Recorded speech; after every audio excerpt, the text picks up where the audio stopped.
Olá, pessoal. Sou Paulo Roberto Filgueiras, professor de Química do Departamento de Química da Universidade Federal do Espírito Santo. Estamos no curso Estatística Básica. Hoje vamos ver sobre intervalo de confiança para a média populacional, covariância e correlação e um pouco sobre combinação linear. Intervalo de confiança para a média populacional. Então, o modelo de distribuição de eventos possui grande uso na estatística inferencial. É inteiramente descrita por seus parâmetros média e desvio padrão, ou média e variância. Ou seja, conhecendo estes valores, esses parâmetros da minha distribuição, então é possível determinar qualquer probabilidade, qualquer que seja a probabilidade, em uma distribuição normal, no caso, em uma distribuição conhecida. Então veja só, na aula anterior nós vimos como padronizar uma variável. Então eu tenho uma variável x, que se distribui normalmente com média μ e variância sigma 2.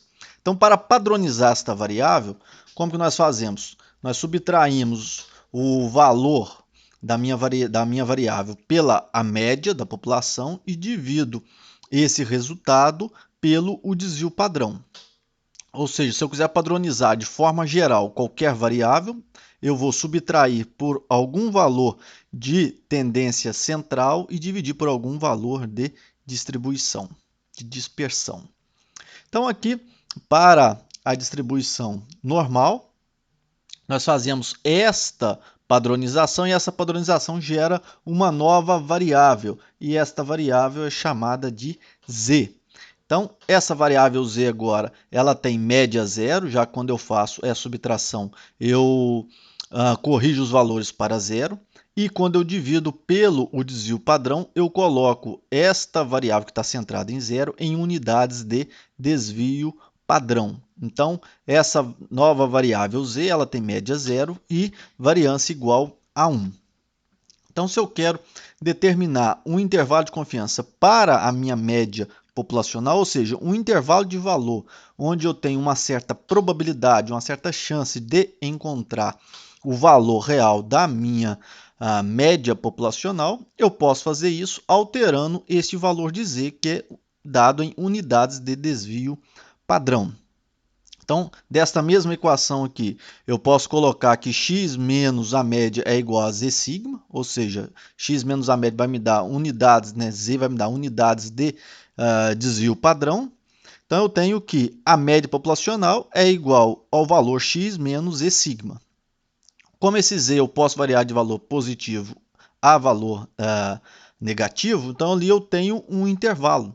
Então, eu posso colocar isso dentro de um intervalo, onde eu tenho o meu valor xi menos z sigma. O z é o valor do ponto da minha distribuição normal com média zero e variância 1, menor que o meu valor médio da população, menor que o valor xi mais z sigma. Então, observe que o que está variando aqui nesta inequação é o valor de z, que eu vou de menos z até mais z, ou seja, eu tenho uma faixa de valores em torno da média. Então, isso aqui é o intervalo de confiança para a média populacional, a partir de uma única observação. Estou considerando aqui um único valor, onde o μ, que eu quero determinar minha média populacional, e o sigma é meu desvio padrão populacional. E o valor de z corresponde à distribuição normal com média zero e variância igual a 1, né, correspondente ao nível de confiança desejado. Ou seja, se eu utilizar o z igual a 1, eu vou ter uma área abaixo da curva normal e essa área vai me representar a probabilidade de que a média esteja, né, no caso a média populacional, esteja dentro desse valor. Se eu aumentar o z para 2, ou seja, variando de menos 2 até mais 2, eu vou ter uma área maior, então, logicamente, uma probabilidade maior. E é lógico, se a probabilidade também é maior, estes valores, o valor inferior do meu intervalo e o valor superior é maior, ou seja, estou aumentando o meu intervalo. O aumento do intervalo aumenta a área, aumenta a probabilidade de que a média real, ou seja, a média da população, esteja ali dentro daquele intervalo. Um exercício aqui, né? O primeiro valor da tabela é 0,96% em massa, no caso, teor de enxofre. Considerando o desvio padrão de 0,2097 porcentagem em massa, sendo uma boa estimativa para o parâmetro populacional, ou seja, eu estou colocando que este valor de desvio padrão ele é uma boa estimativa para o valor de sigma, determinar qual é o intervalo de confiança para 95% para essa amostra. Ou seja, eu quero 95%. Se eu estou falando 95%, eu vou ter que observar, eu sei que encontrar um valor de Z, um certo valor de Z, para esses 95%. Se eu olhar na tabela de distribuição normal padronizada, eu vou encontrar o valor de Z igual a 1,96. Depois nós vamos ver melhor também esse valor de Z. Então, esse intervalo de confiança é uma faixa de possíveis valores em torno da média amostral. Então, eu tenho aqui um conjunto de valores em torno da média amostral, tenho aqui a média amostral e a sua distribuição gaussiana. E ela é, agora sim, ela é a probabilidade de que esta faixa realmente contém o valor real da média da população. Então, isso aqui é importante. Então, esta faixa que eu estou falando, ela me dá uma probabilidade de que ela realmente contenha o valor da média populacional. Como é um intervalo e a minha variável x, eu estou colocando que ela se distribui normalmente, ou seja, a minha variável x se distribui normalmente. Então, eu tenho que, primeiro, essa curva gaussiana ela é simétrica em torno da média e ela vai de menos infinito até mais infinito. Então, eu tenho todo o intervalo real para a minha média x e ela pode variar conforme essa gaussiana de forma simétrica em torno da média. Ou seja, se eu quero ver o intervalo de confiança, eu vou pegar um intervalo para a direita, valores positivos, vamos colocar assim, e à esquerda, valores negativos. Positivos e negativos eu estou colocando aqui como maior do que zero, maior do que a média e menor do que a média. Então, a direita e a esquerda. A esse intervalo, eu tenho um certo nível de significância, que nós chamamos de alfa. Esse nível de significância é a probabilidade de erro. Ou seja, eu tenho um certo intervalo, né? Como o valor do meu x se distribui de menos infinito até mais infinito, é o meu campo real de x. Então, eu tenho uma certa região que eu estou delimitando, onde eu tenho a probabilidade associada a essa região, a probabilidade de que a média populacional esteja dentro deste intervalo. Bem, só que eu tenho uma probabilidade, então pode ocorrer da média populacional estar fora desse intervalo, ela pode estar neste ponto aqui. Pode estar nesse ponto, ou ela pode estar abaixo da minha região, ou seja, pode estar à direita da minha região ou à esquerda da minha região. E a probabilidade disso, né, da média estar fora desse intervalo é dado por esse nível de significância alfa. Ou seja, esse alfa então é a probabilidade de eu encontrar a média fora desta região que eu estou delimitando. Então, só tem duas possibilidades, ou a média irá se encontrar dentro do intervalo que eu estou estipulando ou fora do intervalo. Então, fora do intervalo eu tenho a probabilidade alfa. Então, como eu tenho um intervalo, à direita eu vou ter a metade desta área alfa, então eu tenho alfa sobre 2, e à esquerda eu vou ter a outra metade, alfa sobre 2. Então, vejam só, se eu quero uma distribuição normal, padronizada, uma área de 95%, então aqui eu vou encontrar um valor de Z igual a 1,96. Então, esta área daqui à direita para o Z igual a 1,96 tem que me representar a metade dessa área, que é metade de 5%, que é 2,5%. Então, esta área terá 2,5%. E abaixo de menos 1,96, eu vou ter também mesma área, que é 2,5%. Isso porque, como nós vimos, a distribuição normal padronizada ela é simétrica em torno da média. E o valor 1 menos alfa, ou seja, 1 menos essas áreas que eu tenho na cauda, vai me dar o nível de confiança. Então, quando eu coloco o nível de confiança de 95%, isso equivale ao nível de significância de 5%. e assim por diante. Se eu quiser um nível de significância de 1%, né, eu quero determinar um intervalo com nível de significância de 1%, ou seja, ter 1% de chance daquele intervalo não conter a média populacional, então meu nível de confiança é 99%. Então aqui é uma probabilidade dentro dessa região aqui em branco e abaixo da minha curva gaussiana, probabilidade 1 menos alfa da média estar contida no intervalo definido pelo meu valor médio, mais ou menos este erro, vamos colocar assim, que é dado por Z sigma. Então, há uma probabilidade alfa de a média amostral estar fora do intervalo definido, que é essa área verde. Então, há essa probabilidade alfa, onde à direita eu tenho a metade dessa probabilidade, então tem alfa sobre 2, e à esquerda a outra metade dessa probabilidade, a outra parte alfa sobre 2. Lembrando, todas essas probabilidades que eu estou falando são áreas abaixo da curva. Então, o valor de sigma que eu comentei, 1,96, para um nível de significância de 5%. Se eu olhar na tabela Z, que eu comentei na aula passada, eu vou encontrar um valor de Z para 1,96 de 0,025. Isso porque 0,025, que é os 2,5% da área desse ponto 1,96 até o mais infinito. Em alguns pacotes estatísticos, eles calculam o valor da área de menos infinito até mais infinito. Então, basta olhar como se comporta cada pacote estatístico que você vai utilizar. Então, a depender desses intervalos que eu determino o valor de menos infinito até mais infinito, então, quando eu for observar uma área de 2,5%, ele vai me dar um valor de Z igual a menos 1,96. Isso porque eu vou pegar essa área, vou contar de menos infinito até a metade do meu nível de significância, ok? Vai até a metade do meu nível de significância, então eu vou ter um valor de menos 1,96. Se eu observar o valor de mais 1,96, então toma cuidado nesses pacotes estatísticos, ele vai me dar área de menos infinito até mais 1,96. Então, muito cuidado com relação a isso. Ou seja, ele vai pegar toda essa área aqui que tem 95%, mais essa aqui que tem 2,5%, e vai me dar um valor de 97,5%.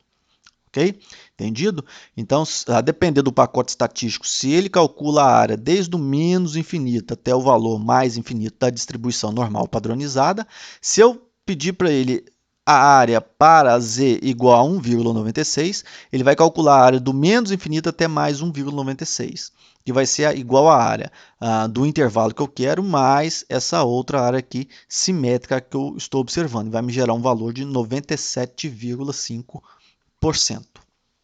Bem, como eu estou querendo determinar um intervalo de confiança, então eu quero determinar um intervalo onde eu tenho uma área à direita e uma área à esquerda, sempre eu vou ter essas áreas, porque não faz sentido eu fechar em 100% essa probabilidade, porque aí eu teria que ter um intervalo de menos infinito até mais infinito. Ora, se eu defino um intervalo para a minha média de menos infinito até mais infinito, eu não tenho resultado algum, mesmo que eu não saber nada sobre as minhas amostras.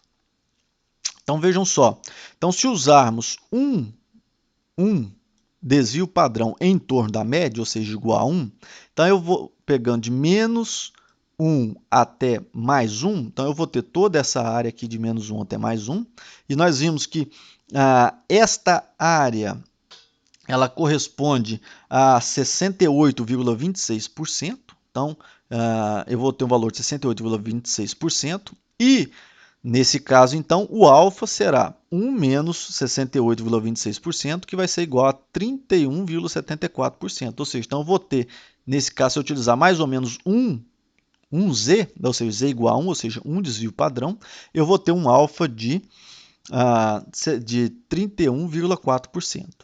Mas se usarmos Z igual a 2, então nós temos uma chance de erro de 4,56%. Ou seja, eu aumento isso aqui para 99,5%, 95,44%, ou seja, tem uma área de 95,44%, que é o meu nível de confiança, e o meu nível de significância cai para 4,56. Então, para o intervalo de confiança, como podemos estimar o valor verdadeiro da média populacional, μ, se temos em mãos a média de uma amostra? Então, agora eu não tenho mais apenas um valor, mas eu tenho um conjunto de valores, ou seja, eu fiz uma amostragem e tenho um conjunto de amostras. Agora, como que eu vou determinar o intervalo de confiança uma vez que eu tenho uma amostra? Então, se eu imaginar que eu tenho o meu conjunto universo, na minha população, eu posso retirar um certo conjunto de amostras e esse conjunto de amostras ele vai ter uma média e uma distribuição qualquer. A depender das amostras que eu estou extraindo, eu vou ter um certo valor de média, que vai variar a depender de cada amostra que eu estou retirando, e um valor de variância, que também pode variar um pouco a partir de cada amostra que eu estou retirando. Mas elas têm algo em comum, que todas elas advêm de uma mesma população. Estou considerando uma única população. Então a questão é, da média amostral, como eu posso estimar a média da população?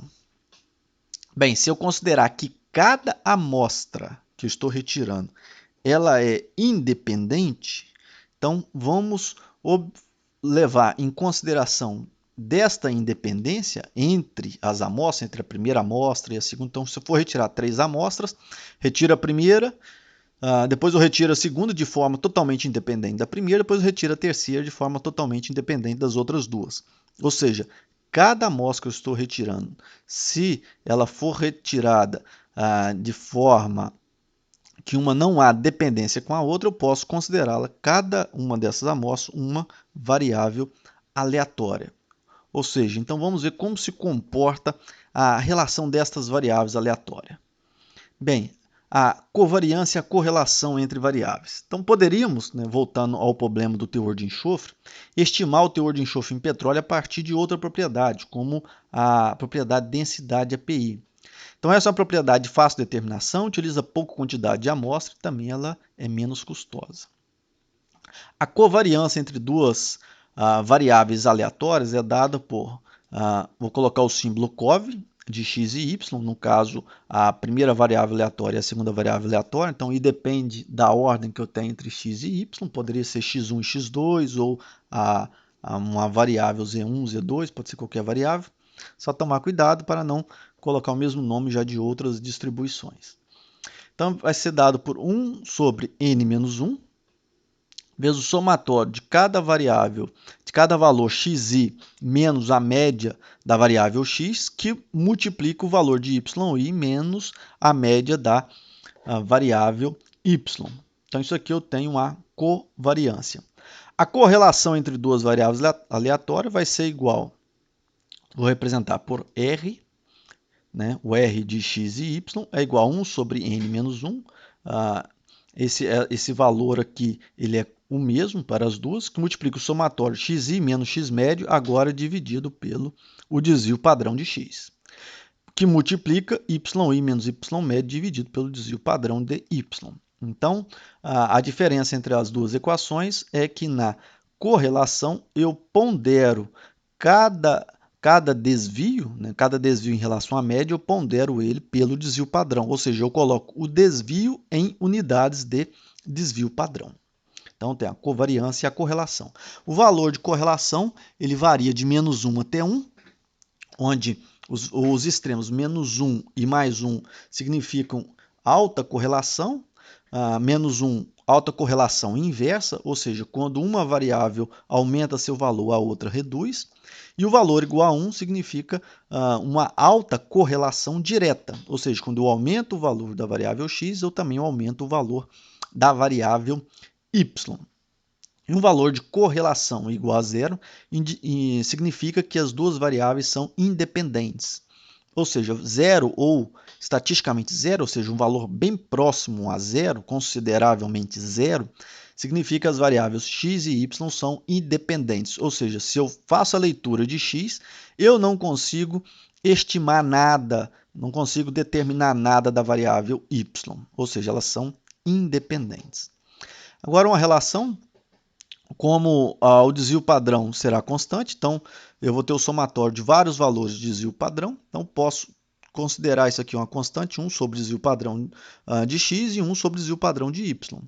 Então, posso retirar essa constante do meu somatório. Então, eu vou ter esta relação, que a correlação entre x e y é 1 sobre o desvio padrão de x vezes o desvio padrão de y, vezes esse termo aqui. E este termo, como nós vimos aqui, é o valor de covariância. Então, eu tenho que a correlação entre x e y é igual a covariância entre x e y dividido pelo desvio padrão de x vezes o desvio padrão de y. Então, ou eu posso representar que a covariância é igual ao coeficiente de correlação entre x e y, que multiplica o desvio padrão de x vezes o desvio padrão de y. Então, posso usar qualquer uma destas duas equações para representar aqui o coeficiente de correlação em função da covariância ou a covariância em função do coeficiente de correlação. Então, suponhamos que x1 e x2 sejam variáveis aleatórias com parâmetros populacionais. Então, μ1 é a média da variável aleatória x1 e σ1 ao quadrado a variância da variável aleatória x1. E μ2 igual à média populacional da variável aleatória x2 e σ2 ao quadrado a variância da variável aleatória x2. Então, a combinação linear das duas variáveis aleatórias é dada por, então, chamei essa combinação de y, é igual a A1 vezes x1, vezes o valor da primeira variável aleatória, mais A2 vezes x2, que é o valor da segunda variável aleatória. Onde os termos aqui, A1 e A2, são constantes.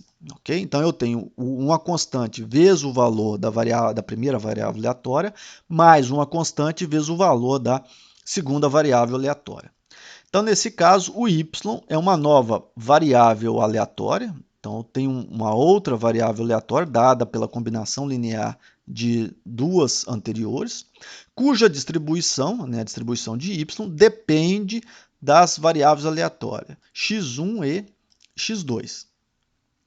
Então, a partir de n pares de valores temos, ou seja, a partir de n amostras, se eu tomar n amostras de x1 e x2 e calcular o valor de y, então eu vou ter que a média, o valor médio dessa nova variável aleatória y, ela será igual a 1 sobre n, isso já que eu tenho n pares de valores, vezes o somatório dos valores de y. Então, isso é igual a 1 sobre n, só que o meu y é A1 x1 mais A2 x2. Lembrando que A1 e A2 são valores constantes.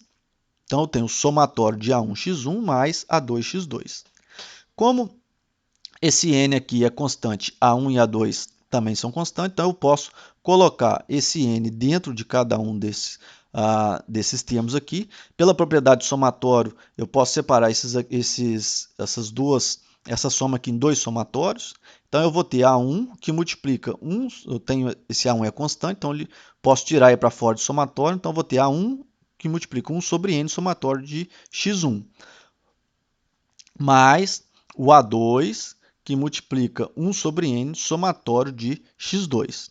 Então, o valor da média dessa nova variável aleatória vai ser igual a 1, que multiplica 1 sobre n somatório de x1, mais o A2, que multiplica 1 sobre n somatório de x2. Só que ocorre o que é esse 1 sobre n somatório de x1 e 1 sobre n somatório de x2.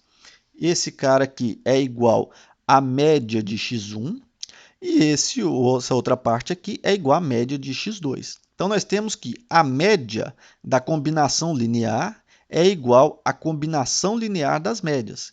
Então, se eu tenho n pares de valores das duas variáveis aleatórias, se eu quero saber o valor da média da combinação linear, então basta utilizar as mesmas constantes, multiplicar as mesmas constantes, vezes a média de cada uma das variáveis aleatórias, x1 e x2. Então, isso vale se eu tiver mais, um vetor maior, se eu tiver x3, x4, x5, então isso se mantém. Então, vou ter A1 vezes a média de x1, mais A2 vezes a média de x2, mais A3 vezes a média de x3 e assim por diante até o valor de AK vezes a média da variável xk.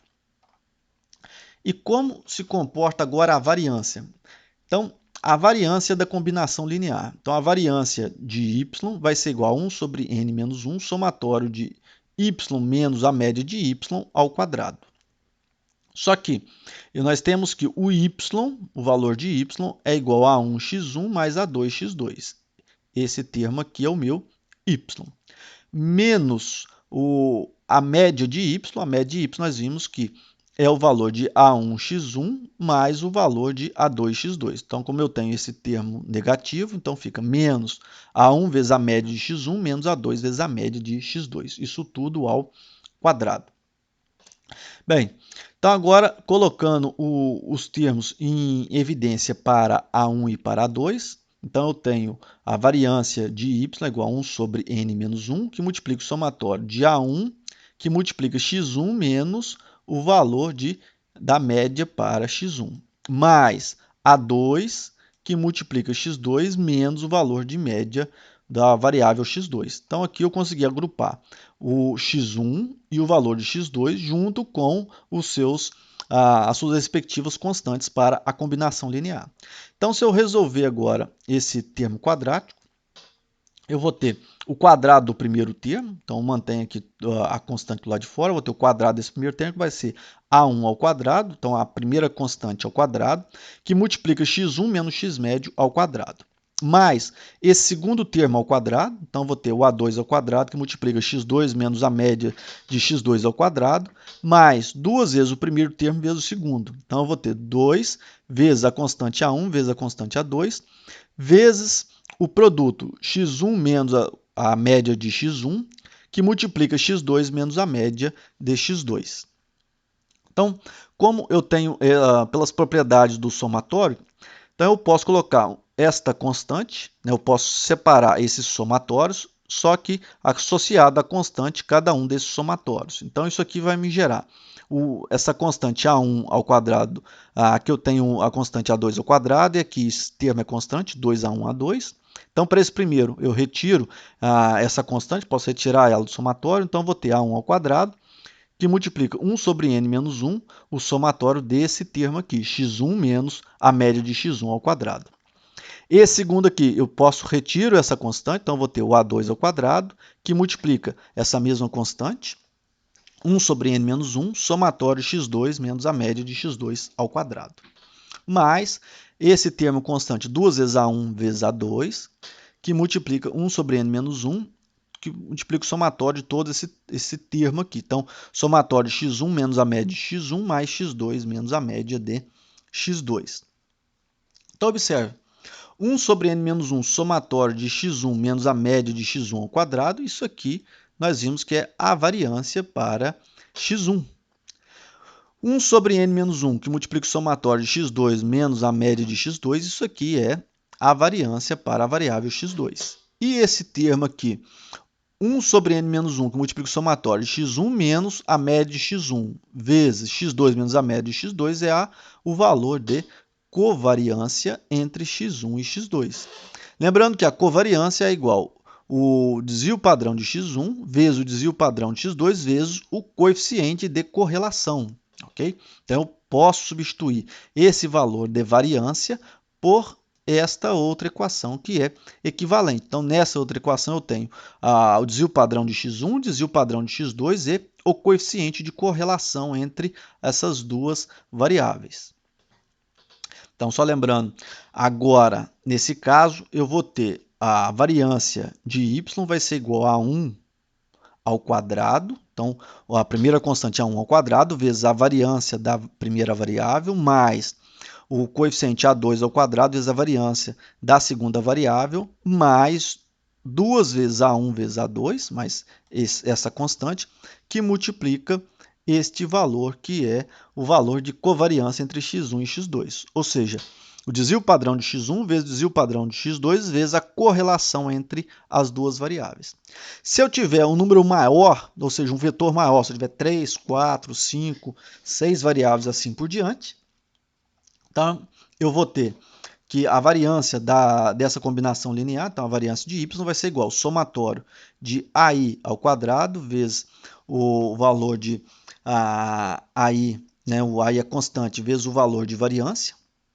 Então, eu tenho a constante ao quadrado vezes a variância da variável i, mais os somatórios em pares. Então, o somatório de todos os pares possíveis, com i e j, com j maior do que 1, de 2 a i vezes a j, ou seja, das duas variáveis aleatórias, vezes o desvio padrão de cada um, vezes o coeficiente de correlação, ou seja, o coeficiente de correlação é a quantidade de informação conjunta que eu tenho entre estas duas variáveis.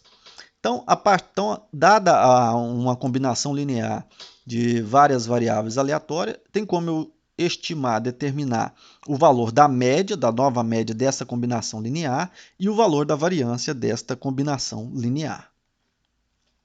Então, de forma geral, a média da minha combinação linear é o somatório em i das constantes vezes o valor da média, o somatório das médias individuais. E a variância da minha combinação linear é igual ao somatório das constantes ao quadrado. Então, lembrar que constante ao quadrado, só lembrar que como a variância é σ2, então que eu tenho a constante ao quadrado, vezes o somatório das variâncias individuais, mais o somatório de duas vezes a constante AI vezes a constante AJ, vezes o desvio padrão de cada uma das variáveis, vezes o coeficiente de correlação. Então, esse ρ de IJ é o coeficiente de correlação populacional, onde esse segundo termo, que é um conjunto de termos, então se eu tiver três variáveis, aqui no exemplo anterior eu dei apenas duas variáveis, x1 e x2. Se eu tiver x1, x2 e x3, aqui eu vou ter mais três termos. Isso porque eu vou ter a correlação entre x1 e x2, a correlação entre x1 e x3 e a correlação entre x2 e x3. Então, em cada um deles será ponderado pela este parâmetro que é o coeficiente de correlação entre as minhas variáveis. Ora, voltando para o nosso problema, então vejamos agora um caso particular. Então, o valor médio de uma amostra de n elementos, então eu tenho uma amostragem com n elementos extraídos aleatoriamente de uma certa população. A população é a mesma. Eu tenho a mesma população, só que eu extraí esses elementos todos de forma aleatória. Então, por exemplo, o teor de enxofre médio de uma amostra de 10 escolhidas ao acaso da bacia do Espírito Santo. Então, escolhi totalmente aleatório essas 10 amostras. Se elas são aleatórias, então indica que não há dependência entre estes valores, ou seja, entre cada amostragem que eu tirei, não há dependência com relação a cada uma destas amostras, ou seja, todas elas são independentes. Então, se eu tirei 10 amostras, a amostra 1 é independente das outras 9, a 2 é independente das outras 9, de todas as outras 9, a amostra 3 é independente das outras 9 amostras e assim por diante. Então, todas elas são independentes. Então, repetindo um grande número de vezes esta amostragem, teremos um conjunto de valores médios. A questão é como será a distribuição desses valores. Então, agora, a média de n observações é um caso particular. Então, a média de n observações, de n amostras, é um caso particular de combinação linear, com todos os coeficientes sendo iguais a 1 sobre n. Ou seja, o meu valor de a i da combinação linear, que eu mostrei anteriormente, é o valor de 1 sobre n. Então, estou utilizando o valor de 1 sobre n. Então, o valor médio será igual a 1 sobre n somatório de xi, de cada um dos meus valores. Então, se a escolha das amostras for rigorosamente aleatória, não haverá correlação entre as amostras. Ou seja, se não há correlação, estou dizendo que as amostras são totalmente independentes. Ou seja, eu colhi todas as amostras de forma independente. Então, a média das médias, ok? Então, a média das médias vai ser igual ao somatório de 1 sobre n, que multiplica as médias. Esse 1 sobre n aqui é o coeficiente, aquele mesmo coeficiente A1. Então, quando eu destaquei aqui que a média é igual a 1 sobre n, esse 1 sobre n é o coeficiente, por quê? Porque eu tenho n amostras.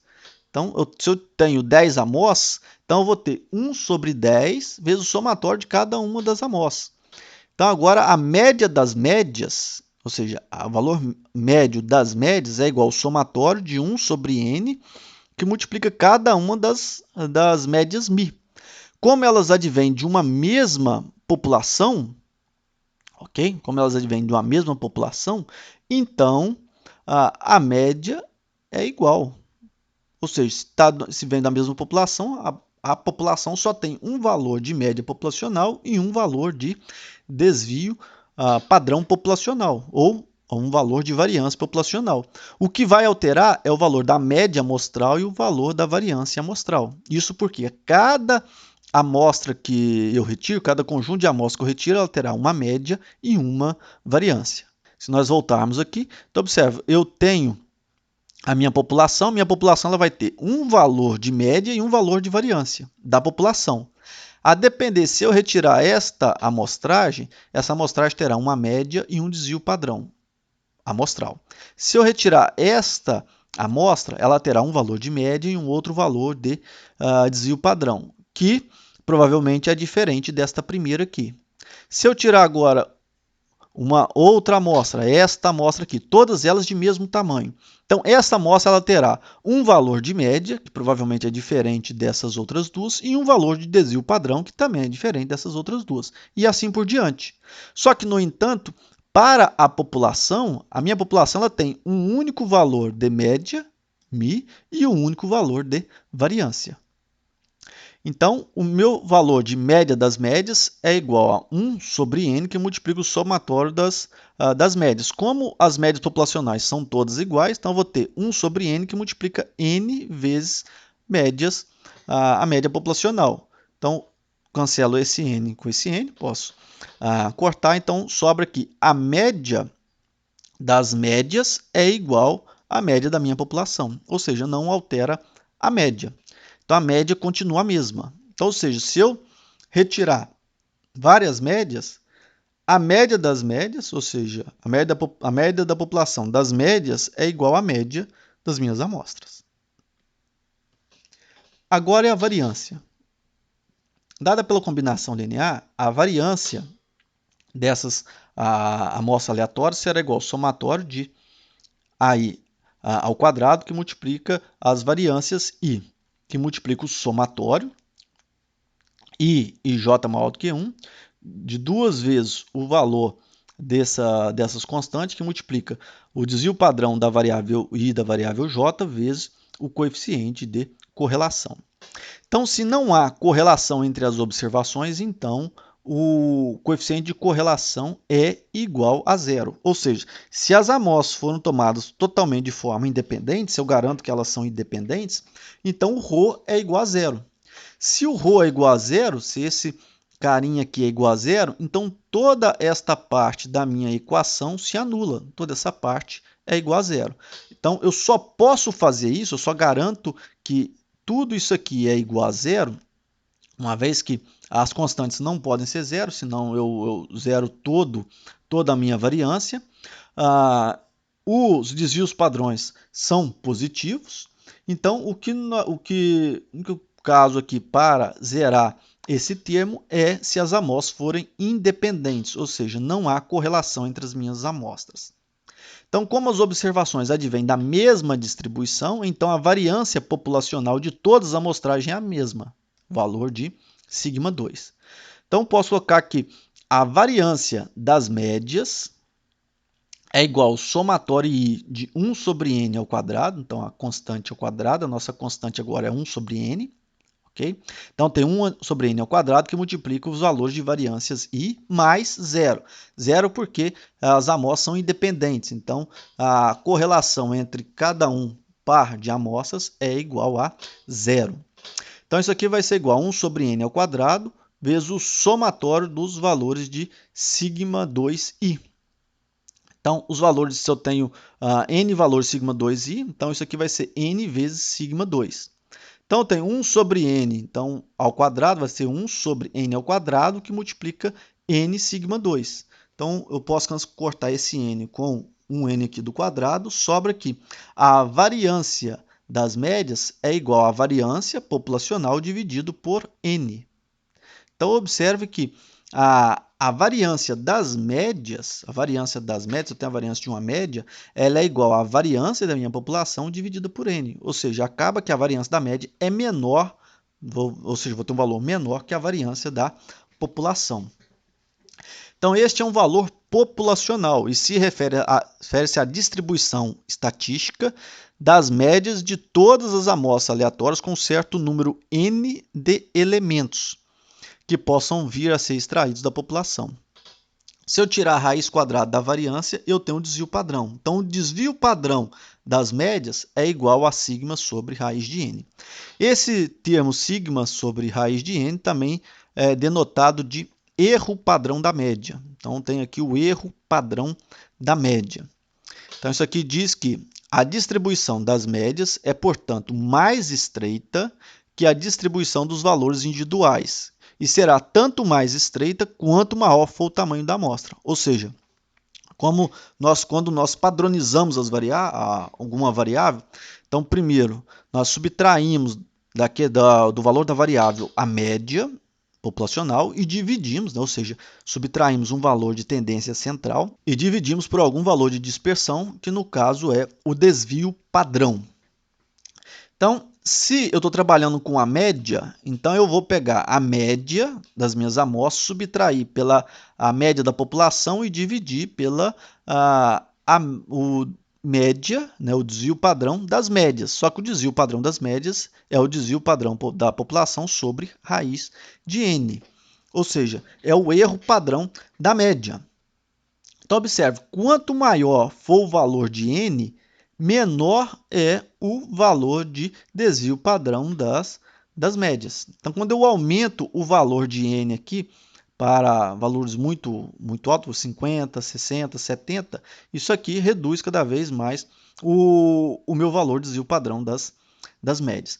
E observe num caso particular, se o n for igual a 1, ou seja, se eu tiver uma única amostra, raiz de 1 é igual a 1, então eu tenho que desvio padrão da média para uma amostra é igual ao desvio padrão da população, que foi aquele primeiro caso que nós avaliamos, quando nós determinamos o intervalo de confiança, quando temos apenas uma única amostra. Bem, vamos ver como isso se comporta. Então, eu vou colocar aqui algumas distribuições, então, por exemplo, a distribuição normal padronizada, e vou pegar 1000, né, uma população de 1000 valores dessa população. E eu vou fazer amostragens com 16 valores, ou seja, pegar amostras de 16 valores, então o meu n é igual a 16. Vou pegar 1000 amostras, um total de 1000 amostras, e esse valor de y1 vou considerar a minha população. Então, a minha população é esses 1000 valores de n. Então, criei aqui de forma que ela tem uma distribuição normal padronizada. Então, já conheço essa distribuição, tenho meu y1, vou chamar de y1, ela tem uma distribuição normal padronizada. Então, vou agora tirar 1000 amostras e vou ver como que se comporta a média e a variância da média, né, dessas amostras. Então, vou pegar a amostragem com 16 valores. Então, dentro dessas 1000, eu vou retirar 16 valores e vou calcular a média e a variância. E vou fazer isso 1000 vezes e vou armazenar dentro desse carinha que é o y, né, dessa variável y. E depois vou fazer um plot desses valores. Então, peguei esses valores e vamos ver como que isso vai se comportar.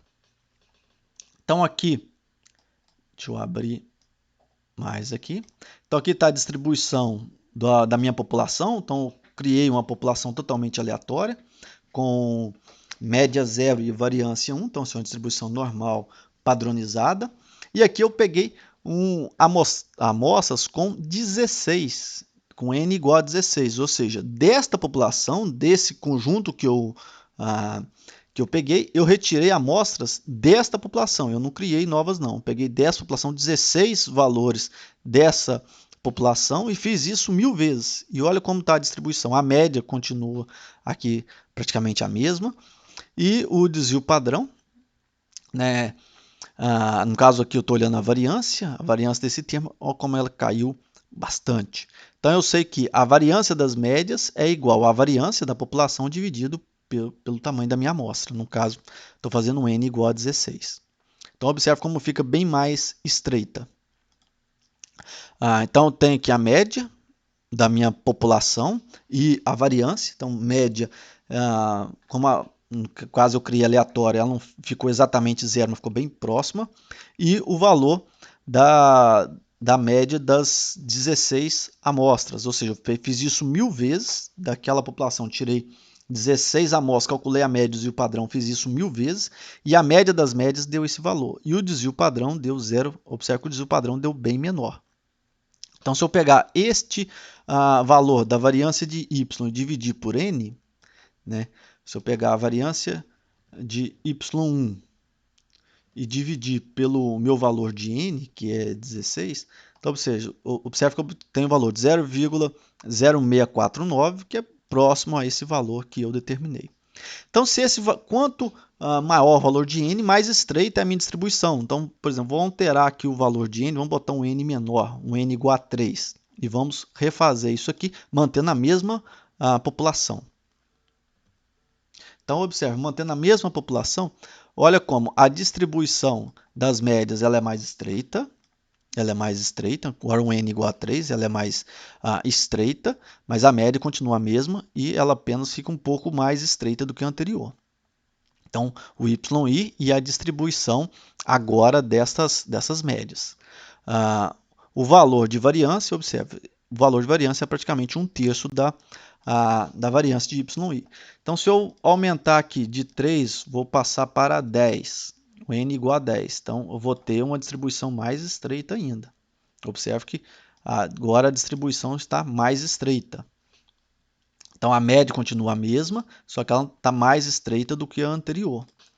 Então, agora eu tenho a média e aqui a variância de YI e aqui a variância das médias. E observe que, como n igual a 10, deu um valor praticamente 10 vezes menor.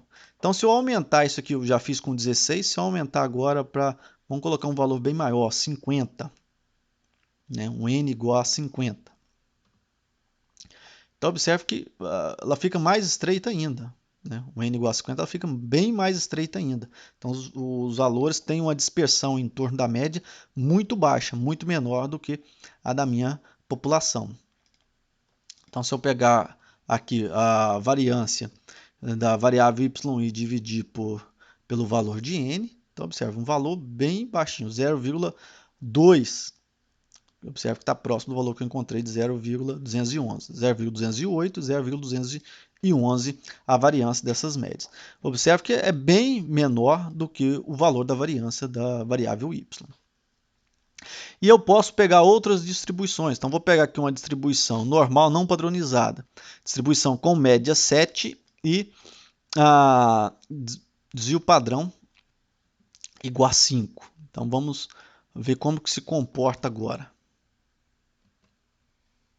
Então, observe aqui como que está a distribuição. Então, a média igual a 7. Então, está próximo aqui de 7, no valor médio. Das médias, também com n igual a 16, está bem próximo. Está mais próximo até do valor 7. Só que aqui a escala está diferente. Aqui está de menos 10 até 25 e aqui está de 2 até 11. Então, vamos colocar também a escala de menos 10 até 25. Então, menos 10 até 25 e vamos ver como que vai ficar agora esses resultados. Isso para colocar na mesma escala. Agora sim, a mesma escala em x, de menos 10 até 25. Então, observe que está mais estreito e centrado no mesmo valor médio. Então, coloquei média 7 e desvio padrão igual a 5. Então, tem aqui a média e a média das médias, valor bem próximo, só que a variância, como n igual a 16, a variância ficou 16 vezes menor. Então, calculando aqui esse valor de variância dessa variável y1 dividido por n, então observe, 1,74, ou seja, bem próximo de 1,71, que é a variância das médias. Isso eu te mantendo um n constante, um n igual a 16. Vamos ver agora um outro caso com a distribuição uniforme, ou seja, uma distribuição diferente. Vou pegar também uma nova população, agora distribuída de forma uniforme, vou manter o mesmo n, 16, e vou pegar 1000 amostras do mesmo formato. Então vamos ver como que vai se comportar agora essa distribuição. Aqui em cima a distribuição uniforme, ou seja, os meus 1000 valores da distribuição uniforme, e aqui a distribuição das médias de 16 valores dessa distribuição uniforme. Se bem que aqui ela está no intervalo de 0 até 1, e aqui o intervalo de 0,2, 0,8. Vamos colocar no mesmo intervalo de 0 até 1. Vamos colocar aqui no intervalo de 0 até 1, apenas para manter na mesma escala o eixo das abscissas. Então agora elas estão no mesmo intervalo, só o eixo y, eu não estou importando aqui com o eixo y. Então está no intervalo de 0 até 1, no mesmo intervalo as duas.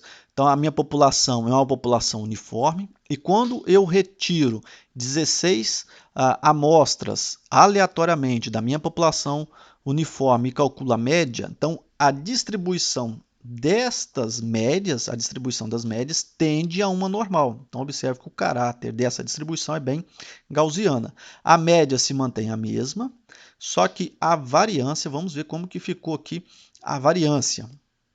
Então a variância de y é 0,08 e a variância da média de y é igual a 0,05. Então se eu utilizar aqui calcular a variância da variável y1 dividido por n, observe que eu vou ter o valor de 0,053, que é bem próximo aqui de 0,051. Ou seja, a variância das médias é igual à variância da minha variável dividida por n. Então, independente da variância que eu tenho da minha variável de entrada, quando eu avalio a distribuição das médias, né, como no caso, independente da distribuição e da variância, quando eu avalio a distribuição das médias, ela tende a uma normal e a variância será tão menor quanto for o tamanho da minha amostra n. Agora aqui uma distribuição,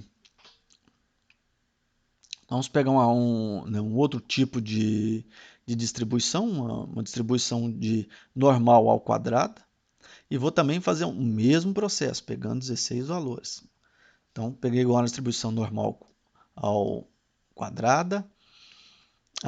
Então, temos aqui esse formato de distribuição e aqui a distribuição das médias, também 16 valores. Observe que ela tende a uma normal, só que aqui ela tem uma certa assimetria, acentuada à direita. Então, o valor da média, da média que é praticamente idêntica, 0,9769, 0,9941, e o valor de variância, 2,11, e o da variância das médias, 0,1335. Então, quando eu calculo a variância de y1, né, y1 dividido por n, então observe, 0,1314 está próximo aqui de 0,1335. Agora uma distribuição Weibull. Vamos pegar também, fazer da mesma forma, utilizando 16 valores. E olha como fica aqui essa distribuição. Então, a distribuição Weibull e a distribuição das médias. Então, a distribuição das médias também com 16 valores. Observe que aqui apresenta até uma simetria à direita, mas bem menor do que na anterior. Então, observe que a tendência sempre é ter uma normal. A tendência da distribuição das médias é ir para a normalidade. Quando nós avaliamos a média se mantém praticamente a mesma, e o valor de variância, como eu utilizei o n é 16, n igual a 16, então a variância de y1 sobre o meu valor de n, olha, 0,0 0,605, encontramos o valor de 0,564, um valor bem próximo. E eu posso utilizar outras distribuições, então fiz aqui uma junção de distribuições, também o mesmo processo, pegando 1000 amostras com n igual a 16. Olha como que fica o processo. Então tem esse tipo de distribuição aqui, e aqui embaixo eu tenho o valor no caso que se está de 0 até 100, vamos colocar aqui de 0 até 100 só para, só que ela vai ficar bem deslocada, nesse caso que ela vai ficar uma distribuição bem deslocada, mas vamos ver como que vai se comportar esses dados. Observe, ela fica bem, tá uma distribuição bem deslocada, mas eu tenho aqui a média e aqui a média das médias. Observe que a média das médias vai ficar, né, fica aqui nesse ponto, aqui nessa região, provavelmente a média, só que a variância fica bem menor. E o perfil dessa distribuição aqui é normal. Então aqui a média, as médias continuam praticamente as mesmas, só quando eu calculo agora a variância, né, de y dividido pelo tamanho das amostras que eu tirei, observe 14,68, eu encontrei 15,02. Então, aqui utilizando várias diferentes distribuições, nós vimos que se eu utilizar médias de amostras, ou seja, eu tomo uma amostra de forma independente e determino o valor de média e variância dessa amostra, essa média amostral e essa variância amostral, ela tende à normalidade. Então, por hoje é isso aí, pessoal.